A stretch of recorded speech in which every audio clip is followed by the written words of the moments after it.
Hi, I'm Cindy Eddy, and this is my family of my furry friends.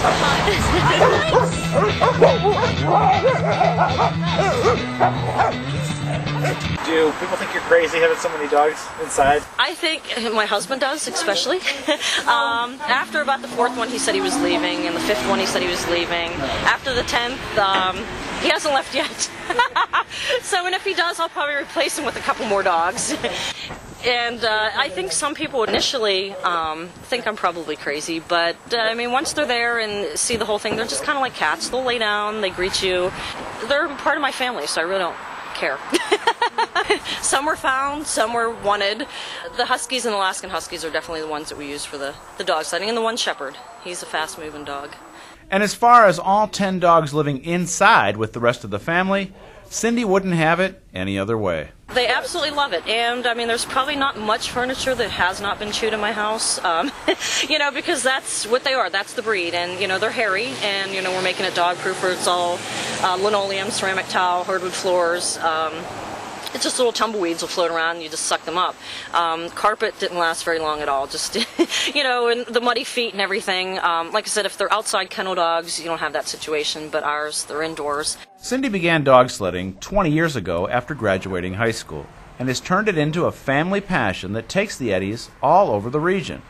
Nowadays, though, the climate doesn't always cooperate and dog sledding doesn't look quite the same.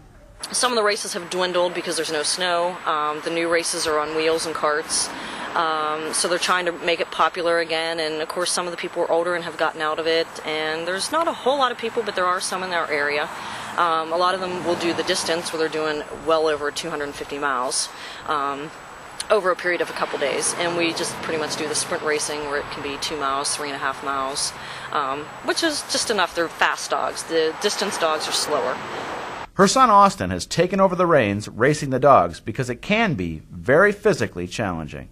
He will actually get on there and run with the dogs. He did a 2-mile race and he did it in 7 minutes. He often uses a specially equipped bike during the sprint races. It's a bicycle that has big tubes, and there are regulations that the dogs have to be so many feet from the front wheel tire and things like that, but you can do it on scooters, bikes, you can run with your dog. In the wintertime, the winter sports would be, of course, your ski joring, which would be on skis with your dog attached to you, or your sled. That's about the only two in the wintertime. For Cindy and the family, these dogs are much more than working animals. They're the family pets, too. The interaction with their dogs is something that defines them.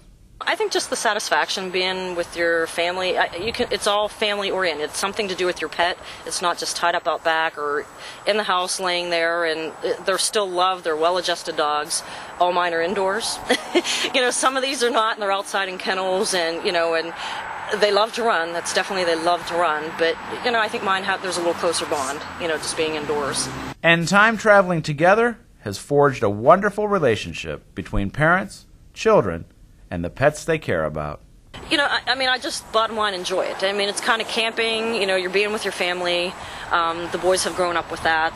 I think just the satisfaction of just being together, you know, with everybody. I love animals in general. I could never put them out in the backyard or whatever. I mean, they're part of my family. The kids have grown up that way too.